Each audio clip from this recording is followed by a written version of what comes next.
ભગવાન સ્વામિનારાયણે 7 મહિના સુધી રામચરિત માનસની કથા સાંભળી. કેટલા મહિના સુધી? 7 મહિનાઓ.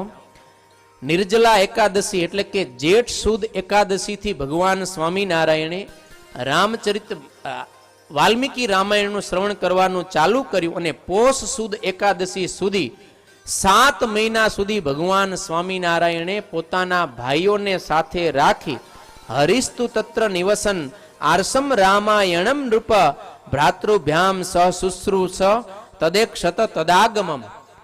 જ્યારે ધર્મકુળ વરતાલની એટલે કે દ્વારકાની યાત્રા કરવા માટે ગયું, દ્વારિકાની યાત્રા કરીને ધર્મકુળ પાછું આવ્યું, ત્યારે ભગવાન સ્વામિનારાયણે 7 મહિના સુધી કન્ટિન્યુ વાલ્મીકી રામાયણની કથાનું શ્રવણ કર્યું. ને આપણે કેટલા દિવસ છે? માત્ર 9 દિવસો.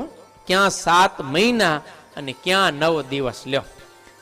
પણ વાલા ભક્તો, અદ્ભુત કથા છે રામચરિત માનસની. કથા સત્રનો હંમેશા એ નિયમ રહ્યો છે કે કથાના પ્રારંભમાં એ ગ્રંથનો મહાત્મ્ય, ગ્રંથના વક્તા, શ્રોતા અને ગ્રંથનો પરિચય એ આપણે અવશ્ય શ્રવણ કરવો જોઈએ, જેથી કરી અને એ ગ્રંથની કથા શ્રવણ કરવામાં આપણને રુચિ થાય, એનો મહિમા સમજાય. તો આમ આપણે જોઈએ તો ભગવાન રામના ચરિત્રનું સૌથી પહેલું ગાયન કે લેખન કે રચના એ વાલ્મીકી ઋષિએ કરેલી છે. પણ જગતમાં બહુધા પ્રચલિત રામાયણ કઈ છે? રામચરિત માનસ ગોસ્વામી તુલસીદાસ રચિત. તો એ તુલસીદાસજી મહારાજે જ પોતે માનસમાં લખ્યું છે કે મુનિ પ્રથમ હરિ કીર્તિ ગાહી તેહી મગ ચલત સુગમ મોહી ભાઈ.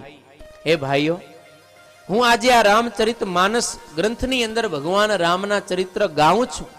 એ બહુ અઘરી વસ્તુ છે, કારણ કે ભગવાન રામના ચરિત્ર તો કેવા છે? સાગરની સમાન છે કે એને કોઈ પાર ન પામી શકે. પણ જેમ કોઈ મોટી નદી હોય અને એના ઉપર કોઈ રાજા પુલ બાંધે તો સામાન્ય માણસ પણ એ નદીને, તળાવને, સરોવરને પાર ઉતરી જાય, એમ આ રામ ચરિત્ર રૂપી સાગરને પૂર્વે વાલ્મીકી ઋષિએ પુલ બાંધ્યો છે.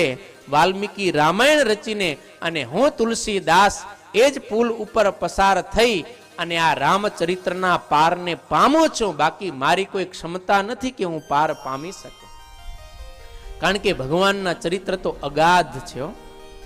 તો જોઈએ તો આ બંને મહર્ષિઓ ગોસ્વામી તુલસીદાસ અને વાલ્મીકી ઋષિ એ બંને રામચરિતના કરતા છે.